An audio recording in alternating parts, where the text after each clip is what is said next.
Biyaheng Pag-asa Island ang atin ito coalition para sa kanilang ika-4 na civilian mission sa West Philippine Sea para maghatid ng supply sa mga residente at mangingisda. May ulat on the spot si Von Aquino. Von?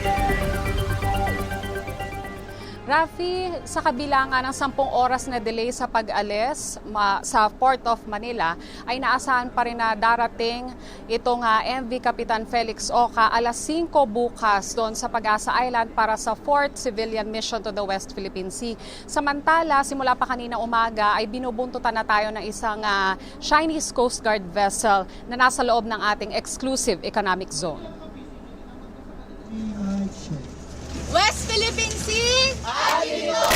Sa ika-4 na civilian mission to the West Philippine Sea ng atin ito koalisyon, sa Pag-asa Island naman sila mamamahagi ng tulong sa kanilang MV Kapitan Felix Oca na isang maritime training vessel. Kabilang sa mga ipamamahagi sa mga taga-Pag-asa Island ay ang mga pagkain, bigas at hygiene kits, pati na fuel supply para sa mga mangingisda. Sa pagdiriwang ng banal na misa sa deck ng barko, binasbasan ang mga ito. Nagkaroon din ng send-off ceremony para sa 127 participants ng misyon, kabilang na mga conveners, volunteers, ship crew at mga miyembro ng media.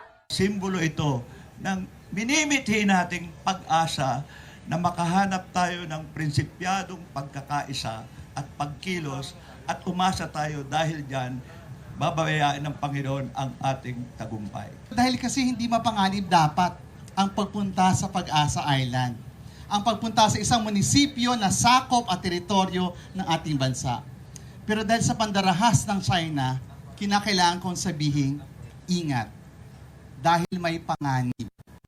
Pero alam natin na sa pusong matapang at puspos ng pag-asa, ang panganib ay nagagapi. Samantala, habang nasa 60 nautical miles away pa lang mula sa Mindoro at 90 nautical miles away mula sa Maynila ang aming barko, 7:20 AM kanina, namataan na ang Chinese Coast Guard vessel na ito. Rafi, matatandang itong CCG Vessel 3103 ay ang gumamit ng long-range acoustic device sa Philippine Coast Guard sa BRP Cabra noong January 2025. Ang device na ito na ginamit nila noon ay may kapasidad na gumawa ng high decibel sound na maaring magdulot ng pagkasira ng pangdinig. Samantala, kami ay nasa 110 nautical miles west of Mindoro na o 148 nautical miles from Manila. Rafi? Maraming salamat at ingat, Von Aquino.